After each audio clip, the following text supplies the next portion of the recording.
I'm Nic Leibman, and welcome to Director's Cut, the show where we interview members of the MA directing class and explore their love of film and their inspirations. Today's guest is Tommy Tessier, and I'm very excited to get to know him better. Tommy, how you doing? I'm doing fine, thanks. How are you? No, thanks for coming in. I know it's a little bit late, but appreciate it. It's cool. As I told you, it forces me afterwards to do other stuff, yeah. No, I respect that. So for all you listeners out there, Tommy and I go back a little bit. We've done, I guess, one film together, and we've acted on one together. Yeah, that's right, recently. As an extra, yeah. We had some cool lines. Yeah, we had some cool lines. He got to speak in French. I just got to look pretty on camera. It was a good time. Yeah, nice. Yeah.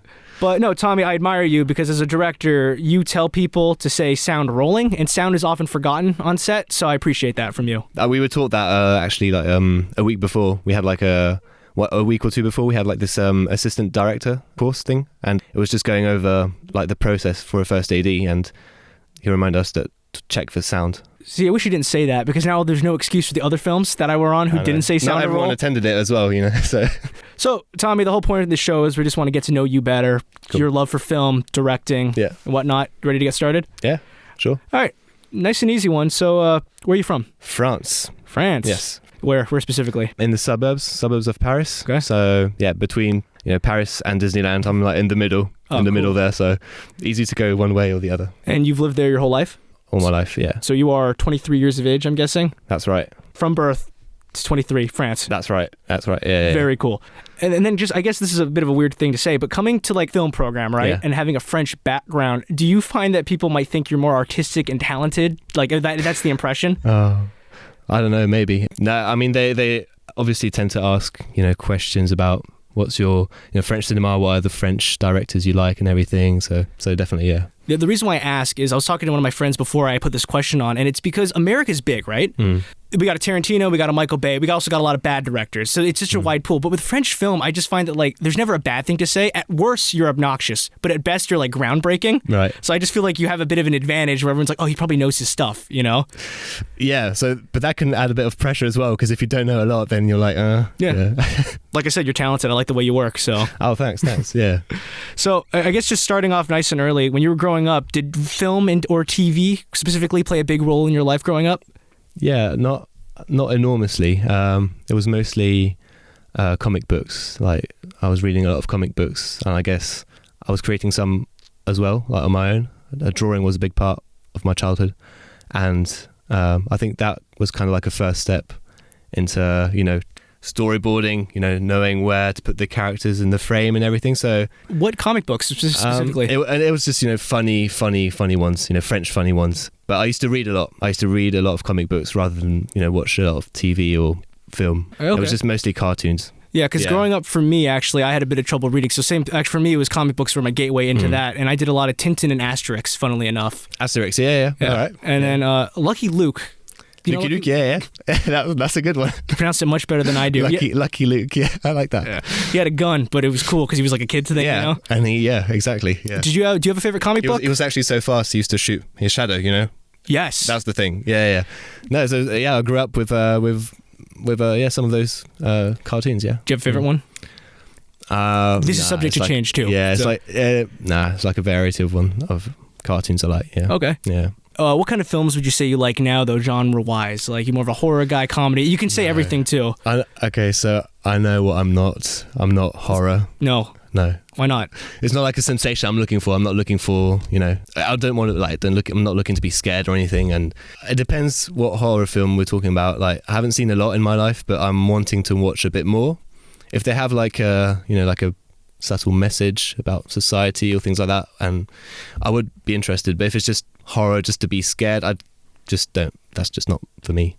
I think that's fair. I just find that with horror movies, they're kind of going through this rebirth where I think they're a lot, not smarter, but there are a lot more, like with stuff like It Follows, Get Out. Yes. So It Follows is on my list of films to watch. It might be the next one. And I enjoyed Get Out as well. I just find that with horror films, and I guess this is a little bit, I don't know if you've heard, but I find that production companies seem to like it if you do a horror film because you're working on a smaller budget. But if it makes its money back, it's kind of like, well, imagine what we can do if we give you a bigger budget. Because I think the guy who directed The Conjuring did Aquaman. That's kind of cool. It's really cool. And it's true that horror, like the horror genre, that, there's a lot to do when you're starting. You see a lot of amateur filmmakers starting with horror as well because it gets a reaction out there, and it's fairly easy to do. You can do it on the budget, you know. And I guess, you know, since you are in a directing course, first real directing question is, in your mind, what is a director to you? Actually, a lot of directors have to answer that question, and none of them have like a really great. It's just like a very vague answer. You're just kind of like conducting, you know, this train, you know, you have a vision, you have to stick to it, and you're just kind of like the one that's linking all the departments together and just trying to go through with your vision. Here's an analogy. Just give me your opinion on it. Maybe this will help you. So I once heard that the producer is the one who owns the ship, but the director is the one who captains the ship. Would you agree with that? Yeah, I would. Although, it's true. The producer can also have his saying in some artistic decisions as well. Because they own the ship. Yes, exactly. But he picks a director, he trusts the director, and then it's the director's job to do, you know, the best he can. Because I'm learning a lot, I guess, just watching people work in the directing role. So from what I gathered, your role essentially is like you are in charge of the day-to-day filming, correct? And like that includes like working with talent. That's right. Make sure the set's okay and the camera work a little bit as well. Yeah. So you're like a jack of all trades, master of none. Yeah, that's true. I know like some directors here on the course like to be a bit sometimes hands-on on the camera. For example, in lighting and everything, I tend to trust, you know, the director of photography with the lighting, unless I have something really specific I want. I tend to trust them with that. Direct them a bit more with the camera movement, for example. It just depends of everyone. No, I think that's a wonderful answer. And I guess I got a two-part for you. So it's like, why did you want to be a director? Well, yeah, so coming back to that comic book like answer I gave you, like I always like creating, you know, since I was a kid. So it started off with comic books, creating comic books and stories and you know, just characters, different, you know, little universes, and actually making those stories, you know, follow up, like create magazines where they would each one have a story, and then the next magazine the story would continue. So you're telling me you did the Avengers before Marvel did the Avengers? That's right, baby. But yeah, I just like, you know, just creating stories, and that kind of continued, you know, as most of us do when we're like just creating little videos with our, you know, our cousins and like brother and sister, and with our little cameras. So yeah, creating was always there. I also went through my phase of like creating music on, you know, my laptop, and then I was like, well, I like the visual part of things, I like audio, so might as well just put them together and just go the whole way with film, because that just combines a lot of just everything. And it's was your undergrad, or what you did before this, was it also in film, or what was it in? No, so my undergrad was in advertising. I studied advertising in France for 2 years, advertising, and then I specialised a bit more into marketing. But I wasn't really passionate about advertising. Parallel to my studies, I was starting to create more like professional films, and that's where I got my experience. It was actually by contacting some friends I knew that were in cinema schools, because I knew I wanted to create film. And during the summer between high school graduation and my first year at university, I created my first like amateur, you know, short film. And after that, you know, I had positive feedback, and so I was like, yeah, I like it, so might as well take it further and actually film with like real equipment, real actors, and have the whole set. Parallel to my studies, that's where I had my experience of like directing for the first time. And after these 3 years, I was like, yeah, that's what I want to do. So I mean, just for the record, no judgment on my end. I am film studies with a minor in economics, doing radio now. Right. Yeah. See, everyone just changes. You know, it takes a lot of time to figure out what you want to do. Yeah. Who knows where life takes you, right? Exactly. So I guess my thing is, why not writing if you like to create stories, or why not producing? Like, what was the thing about directing that really was? That's a good question. So yeah, going back to the comic book situation, the music situation, it's just directing just encapsulates kind of everything. It depends, because when I start, most of my projects, I wrote them, I produced them as well. Actually, just last week was the first time I directed a film that I hadn't written and I hadn't produced. Really? Yeah. Other than that, I was just like hands-on a lot of things, and that's what I enjoy about directing, is that you're kind of free to have your vision and go through with it. That's why I wouldn't be just writer or producer, because the director has a bit more control with the whole, just the entirety of the film. No, I think that's that's a good reason. So essentially you like having that kind of creative control a little bit. Exactly. Yeah, I like being, hands-on. Even though, for the film I did last week, I was always checking out with the writer and the producer if, the little changes I wanted to make were okay with them, and always argumenting like, oh, that would be best for the film, see if they agree or not. But yeah. Do you find that directing is a people's game? Like, you need to be really good with people? Do you think you're good with people, I guess is what I'm getting at? I think I am good with people, yes. Yeah. And it definitely helps because you have to, you have to be in contact with a lot of people, the actors, just everyone. And it facilitates things when you're quite diplomatic as well, and you remain calm and you're able to communicate with everyone and get your point across without being rude or anything. Yeah, it definitely helps. I think that's the biggest thing. You kind of hit it on the head is I think you just need to be pleasant and understanding. Exactly. And our lecturers here, like our teachers, they repeat that often. It's maybe simple advice, but it's important to be nice with people and right? Nice, respectful. That helps. So we had you pick 3 of your favorite directors, with the caveat being that this is subject to change down the line. Right. And this was more, I think you said that they inspire you. Yes. So I think we'll go through the list, then we'll go one by one. Does that sound good? Sure, if you want. Okay, so the list we have is Xavier Dolan. That's right. Glad I said that correctly. Yeah, very well. Wes Anderson and Christopher Nolan. So let's go back to the top. Xavier Dolan, I'm saying that right? That's great. That's great. So from what I gathered, he's a French-Canadian. That's right. Director and actor. It's really embarrassing. So for those of you who don't know, I went to Tommy and I was like, Xavier Dolan, looked him up. He directed It Chapter 2. And then Tommy was like, no, he was in it, but he didn't direct it. Yeah. Oh, my bad. Yeah, that's not his type of film. Yeah. Horror, by the way, so yeah. Yeah, so like, what do you admire about him? Yeah, so I picked Xavier Dolan because I came across him when he directed Mummy, his first, that was his most popular film to this day, I think, and it got really popular in France. So I kind of discovered him with that film.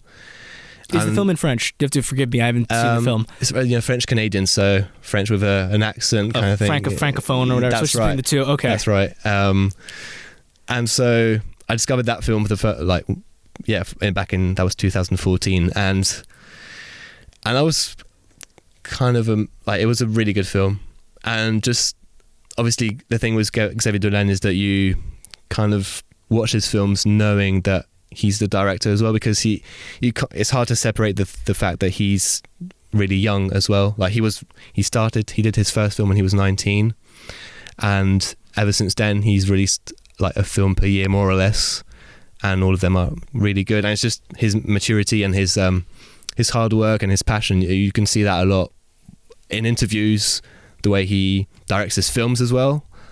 It's just you see a lot of passion in his films, and it's just his hard work and his drive that's quite inspiring. It's mostly his hard work and his passion that I admire. So you're almost saying that when you see one of his films being made, it seems like he genuinely wanted to just make a film, and the awards are almost secondary. It's almost like he had a passion project and he loves the film, but he's not just doing it to cash a paycheck. He says it himself, that's what drives him, is just making films. He just loves it so much. And I look at a lot of interviews as well, directors' interviews, and it's interesting for me to see how they act, how they talk, how they work and everything. And he specifically is, first of all, he's really talented, but he has a work ethic that's quite impressive as well. He's really hands-on a lot of things, and his direction of actors is really good as well. You just recommend a film, because I haven't seen any of his stuff. Right. What would you recommend? I think if you want to, might as well just go straight to Mummy, I think, because it's just his most popular one. So, and we'll come back to that in a bit, so that's exciting. Yeah. All right, so then next on the list, Wes Anderson, someone I do know. Cool. The guy who basically, if I had to sum him up, is every movie's so pretty. It is. I love that. So, what draws you to him? Why Wes Anderson? Right.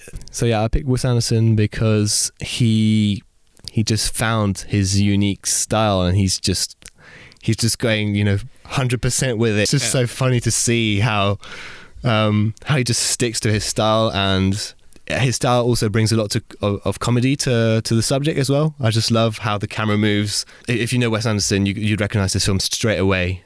There are other directors who have They're like a blank slate almost, right? Like, Yeah. You wouldn't know that it was made by this director. Yeah, a lot of directors have some Style? style, filmmaking, like techniques and everything. But his is just, he takes it to another level, and I just find that quite inspiring as well, to have to find your style and to go through with it on each film. Yeah.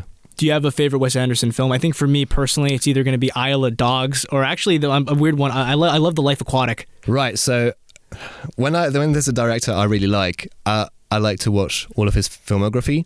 And funny enough, I haven't seen yet Life Aquatic and Bottle Rocket. So those are like his films I still need to watch. I haven't seen Bottle Rocket either. Right. So I'm looking forward to watch Life Aquatic. I like Isle of Dogs as well, but I like Moonrise Kingdom as well. Yeah. I would say most people would agree with you. Some people say that's his best work, Moonrise Kingdom. I think it's Grand Budapest, personally. Yeah, it's same thing as Mummy. That's his most popular one. And I'm looking forward to watch his new one. I don't know if you've seen the trailer of it. Oh, French Dispatch? The French Dispatch, yeah. Same thing when I watched the trailer. I was, just kind of like laughing to myself and just smiling, because it's just, it's just so him. I turned my head to, I was watching with someone in the room. I was like, this movie's so pretty. Like, you know what I mean? It's gorgeous. Like, and I can't stress that enough. If you haven't seen a Wes Anderson film, the man has an eye just for making rule of thirds and colors. It's just incredible.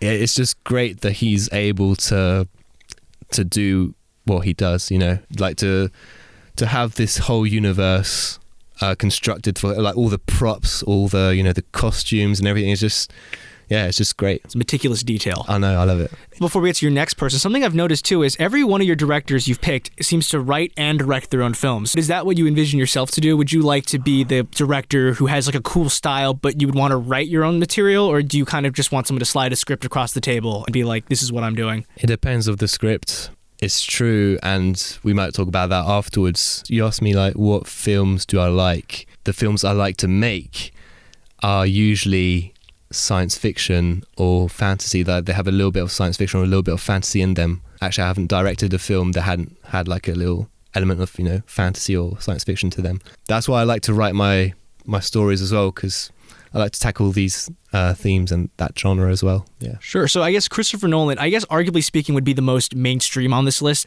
So, I mean, the Batman guy, Interstellar guy, Memento guy. Elaborate. Why do you like him? So for him, I picked him for his ambition. Xavier Dolan was his young age, but also his passion, his drive. Wes Anderson was his unique style.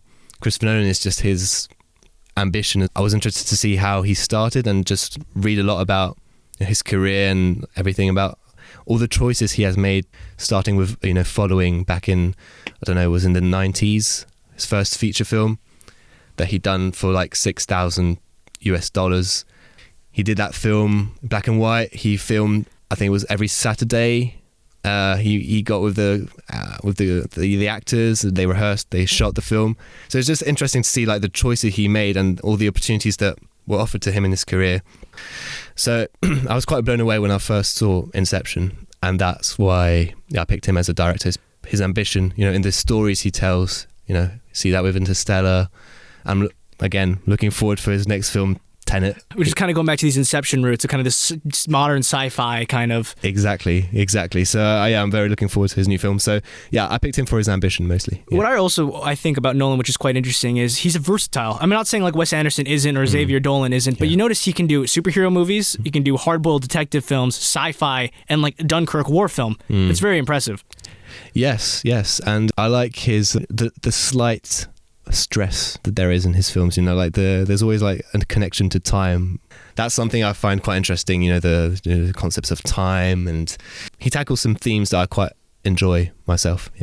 And now we're getting to the fun bit, or I guess that was also like another fun bit, is we had you submit your top 3 favorite films. You gave me a caveat or something that was just like, I think like these are films that I don't know that like you like but can change or something. Okay. Yeah, but we'll go through them. We'll go through them one by one again. Sound good? Cool. All right, so we have Mommy by Xavier Dolan, Inception, Christopher Nolan, and Amélie by Jean-Pierre Jeunet.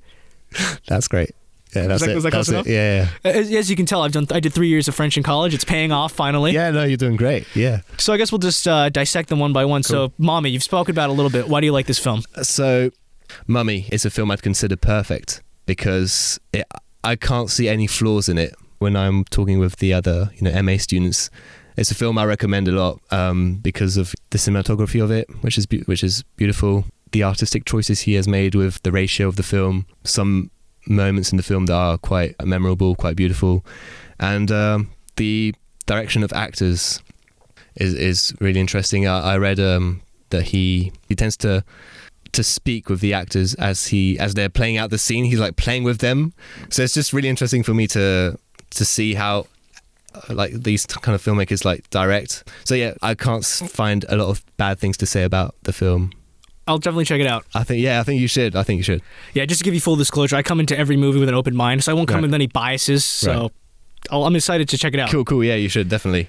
All right, so we touched upon this one a little bit, but Inception. Right, Inception. So it's a film that marries, just pure, entertainment, cinema with a big C, basically. It's just like in your face. But at the same time, it has a really detailed story and script, and it just keeps you interested from beginning to end. And I just like also films that create a discussion afterwards. In this film, is he in a dream or not? So if a film can sparkle some discussions between viewers to like kind of dissect the film and see what it's all about, I find that quite interesting. So yeah, just the story. I really like the story, like the themes in Inception. Again, once again, time, just moving forwards, nostalgia, regret. Yeah. I think what's quite brilliant about Inception as well is it's a very hard-hitting concept. Like, what if we could go into a dream but keep going into dreams? Yeah. But he somehow made it approachable for anyone to like. I could take my dad to this movie who might not like sci-fi and he would enjoy it. Right. I think that's also really interesting. I know a lot of people don't like Inception. Like Really? the biggest critique people make about Inception is they kind of like jokingly rewrite the title. Instead of saying Inception, they call it exposition because the film, is, and fair enough. They explained the plots during the whole, hour or so. Apparently, Inception was supposed to be a horror film at first. I could see that. Yeah, because just like lucid dreaming, there's a lot that can go wrong with it. And his wife just keeps showing up. That's scary in its own way. Exactly. Yeah. So no, that's it. And your final film, Amélie. So this is the film for me that I'm always like, I've seen the poster of everywhere, right, and I've never seen. Right, and the poster looks like a horror film, right? A little bit, yeah. Yeah. Right, so Amélie, these are the films I would recommend to people. It's a film that I find quite beautiful. It's a simple film, really simple. That simplicity is actually quite touching for me. It's just, once again, it brings a lot of nostalgia. I have a soft spot for these themes in films. Again, the music, that's something we haven't spoken about, but music in film, I think, is really important. I know Christopher Nolan makes good use of music in his films. Absolutely. The music in Amélie is really, really touching as well. It's one of the films where story is really simple, cinematography is great, and it's just very charming, a charming film, yeah. Do you think you being French has you have a stronger connection to the film? I'm just curious because I'll probably watch it at some point. Probably, but once again, when you speak about this film, it's kind of like a cliche film. The French things that you see in the film. Well, like there's cheese and red wine and baguettes. Yeah, elaborate. People must say it's cheesy and everything, but I just find it, just quite charming about, The question was, do I relate to it even more because I'm French? Yeah. Probably because it's just some artists they speak about in the film, some locations I've been to and everything that I recognise, and it's kind of like showing a France from the past, so maybe I can. Hence the nostalgia. Yeah. So I think we painted a good picture of who Tommy Tessier is, the art that you like, what motivates you, the directors you like, all that fun stuff. So I guess now we're going to go to the nitty-gritty of your role as a director in a university. What is the director's main role on set? We've touched upon this a little bit. Maybe elaborate now that we've spoken a bit more about directors. Right. So there's these two parts, there's before the set and on set, and before is a lot of planning. The more you prepare, the best you'll be on set, and I hate going on set without being prepared. So that's why I spend a lot of time on my computer just, preparing shot lists, doing a floor plan to show where the camera is, what's happening when. And I tend to over-prepare a bit, I guess, and just share it with, the crew to see, so everyone's on the same page. That's important for me, know what you're about to shoot. And once you're on set, then things can run really smoothly. On most of my projects, I've done that, and I didn't have a lot of problems, and I didn't have a lot of just discussions on the day on we should put the camera here, we should do this, that happened only on one of my first shoots because I couldn't go and see one of the locations. But once you prepare, you know how the location is, you know, if you see the space, you know where the windows are, where everything is, and you know where to put the camera, then it's just a matter of, you know, just doing it. And there's only so much you can do in preparation. And once you've done that, when you're on set, you can't do much more about it. It's just, you know, you just have to go with the plan. And if you prepared well, you can like adjust the plan. If there are things that don't go well, you could have like a plan B. So once you're on set, it's just about just doing the shots you prepared for, adapt if you have to, communicate with everyone of the actors, with the cinematographers, just be aware that everyone's communicating with each other. I know that's not necessarily the director's role, but I just want everyone to communicate with each other, to just know that everyone knows what to do and what to do next and how to anticipate, because my biggest problem on set all the time is time. And just for everyone, I guess, it's just we never have enough time, and sometimes we don't have enough time to do the shots we want or to repeat them and etc. Being efficient on set is just to communicate efficiently with everyone and to anticipate, you know, what's the next thing we're going to do. That saves time, and if it saves time, it makes us get the shots we want. Yeah, no, I mean, time is money, right? That's right. So that was the pre-work, I guess the pre-production, if you will. So let's say we're on production. What is your role? So once you're on set, you go to the first location. You got your shot list. You know what's the first shot. You let the cinematographer know, you know, what is the first shot. You block the scene with the actors. You show them, you know, this is the scene we're doing. They rehearse it with you for 10 minutes. Then you show that scene to the rest of the crew so that everyone knows where the actors are, where they move. Then everyone has the information, so, you know, okay, this is happening, cool. The actors can go and do their hair and makeup whilst you go and talk with your cinematographer on, you know, the camera movements and the lighting. And whilst they set up the camera, the actors are getting prepared so you don't waste time. Once all that is done, everyone comes back on set to shoot the first shot. You have a certain amount of time to get that shot right. So the best thing is to do a recorded rehearsal with the people. You've seen that on the sets. You know, we were together on set. For those of you who don't know, recorded rehearsal means we're going to say it's a rehearsal, but if it's good enough, we'll use it. That's right. It takes a bit of pressure off the actors to say it's a recorded rehearsal when actually it's a take. I mean, but it's in the name. It's just recorded. Like, there's a difference between rehearsal and then recorded rehearsal. But I see how it works. I really do. That's right. Once you've done the recorded rehearsal, you adjust, you know, the performance or the camera work or whatever needs to be adjusted. Then it's just a matter of just repeating the process. You go to the next shot, go back on set and do it. Yeah. I think that's a wonderful explanation. Thank you. Sure. No worries. And then in post, do you work with the editor at all? I work really closely actually with the editor. I like to be in the editing suite with the editor. When I come up with a shot list, I tend to have quite a clear vision of how it's going to be edited. I don't know if that's like a bad thing or a good thing. I spoke with one of the other directors. He says, you know, you should be a bit more free with, you know, how you want things to go. But I tend to have quite a clear vision of how it's going to be edited. It's already edited in my head when I come up with the shot list. So I tend to let the editor know more or less how I want it. Obviously, this is a specific thing because we have our own version to submit here at uni. It has to be as we want it, more or less. And then the editors have their version to submit as well. So that's why I tend to be quite hands-on. Does the producer get your cut? Or do they have their own producer cut? Right, so I'm not sure because again, this is like quite recent. We've only shot the film, you know, last week. I don't think they have their cut in the real world. You know, it's different. But for here, there's only two cuts. There's a director's cut and the editor's cut. And the producer, they get their grades on their work as a producer beforehand. They don't get a grade on the film per se. It's more on their work as a producer. And moving on, you were kind of cute with Peel Back the Curtain a little bit. I did ask, you know, do these directors influence you on set? To which you responded, yes, Dolan and Nolan have influenced how I'm on set. First of all, were you trying to be cute and like make a joke, or did it just work out that way? In France, there's this news channel called Combini, this online news channel, and they tend to ask questions to, you know, celebrities in a very fast fashion and put, you know, two things together, and they usually put, do you prefer Dolan or Nolan? Oh. It's just a funny thing they say, and yeah, it works out that way because I picked those ones. Yeah. No, I really liked it, but like, do they influence how you are on set? They do in a way because that's just me. I just like to watch a lot of behind the scenes, you know, on YouTube, and just to see how directors, you know, how they are. I like to read about how they direct. Xavier Dolan, he tends to interact a lot with his actors on set.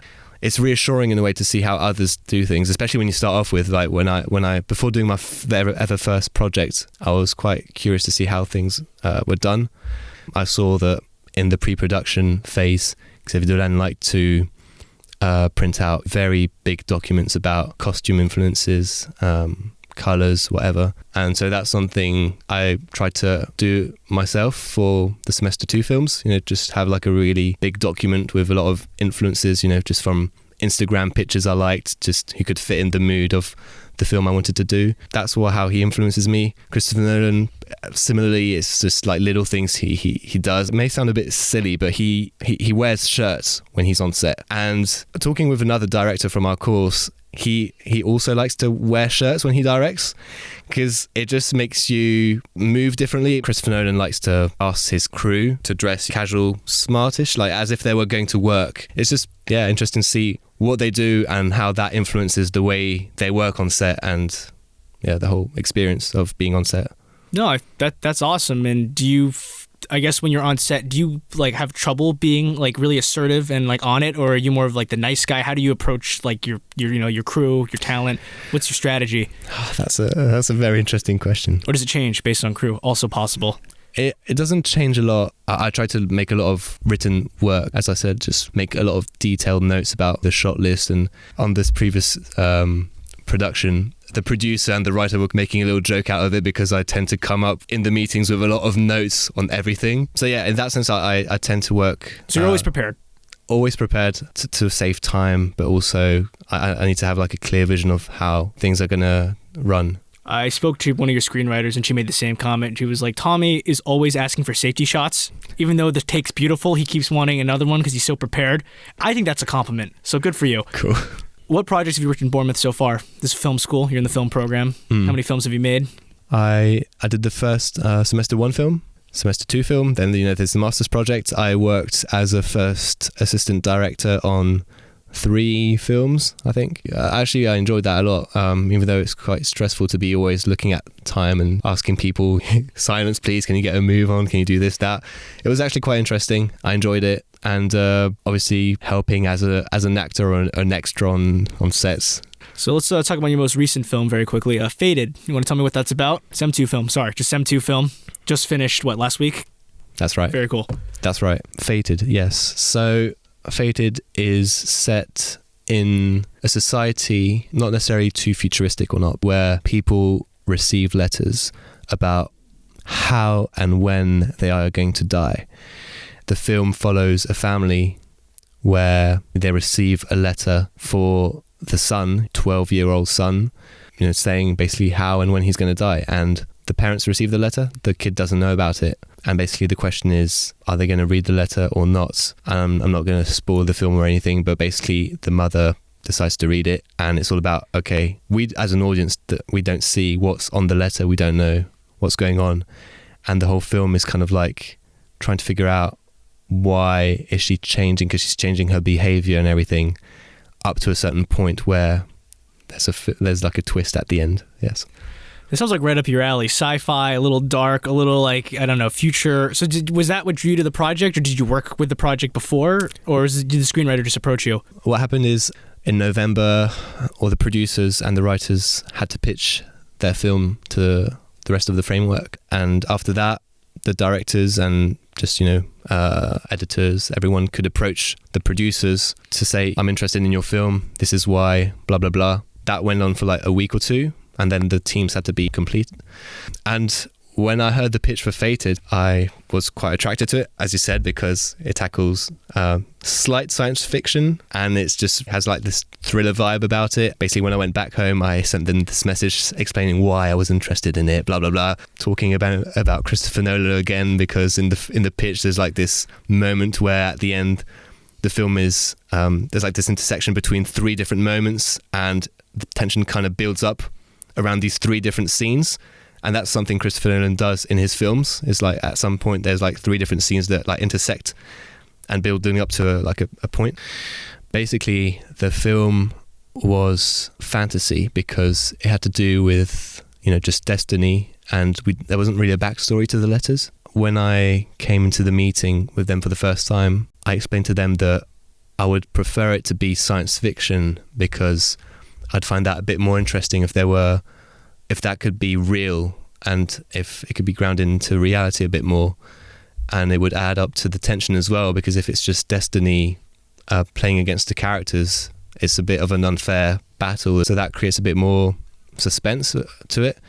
And so the backstory of the letters it's like a company giving out these letters to random people to kind of promote their services, which is basically analyzing data, and with all the data they recollect, they're able to accurately or predict future behaviors, because that is already kind of happening with ads on Google, Facebook. We collect a lot of data, and with that data, they're able to say what you're interested in, etc. And it's basically saying how far can data go, and in this case, it's going as far as, death. And I found that quite interesting. So I put this idea forward. They were interested in it. I mean, I'm really interested. When can we see it? When will it be out? We're starting to edit in 2 days with Sam. We're going to edit the film. We have 2 weeks, I think, until the editing cut. Then we'll have like a month or so to work on sound design with Andre. After that, the film should be ready. So in about maybe a month and a half, 2 months maybe. Yeah. Very exciting. And the film we will see, will that be like the Tommy cut, or will that be the editor cut? That's a good question, because I'll do my cut first, so I'll know how that looks. We'll see what the editor will do with his cut, and whatever's best is probably what Josie, the producer, will use to put into festivals, because she has the rights to the films, and it will be interesting to see if it can go into festivals as well. Yeah. Sure. And final question is, what have you learned so far throughout this whole process of making? You made 2 films now? That's right. Volunteered for maybe 3. Yeah. What have you learned? As time goes by, as you're on set, you learn a lot about how to interact with people, how to interact with your cinematographer. How, that's quite an important part of the job also, because you're both creating what's seen on screen, with communicating with every department. So it's mostly learning how to interact with people on set, also framing and about lenses. And that is actually something I wanted to learn a bit more about, because the technical aspect of things is something I'm still lacking. I need to learn a bit more about that. The framing and hearing, what lens is used for this shot, that made me see a bit more, okay, so this lens, it looks like that on screen. And it allowed me to point out a bit more accurately what lens I would like to use in my semester 2 film. So that was a good thing. But yeah, just learning a lot. And Tommy, if the fans want to find you, do you have an Instagram, Twitter, email, website that you want to throw out there? Yeah, actually, I need to create myself a website. That's something quite important to do. I'm planning on doing one soon. For now, my work can be seen, I have a YouTube channel, whatever, but it's mostly on Instagram that you can follow, We'll link you in the bio. So it's all right, well, thank you so much for being on the show. Really thanks for having me. Yeah, I liked it. That concludes this episode of Director's Cut. Thanks to Tommy Tessier for being the first guest on the show. If you enjoy this type of content, please check out burst.co.uk.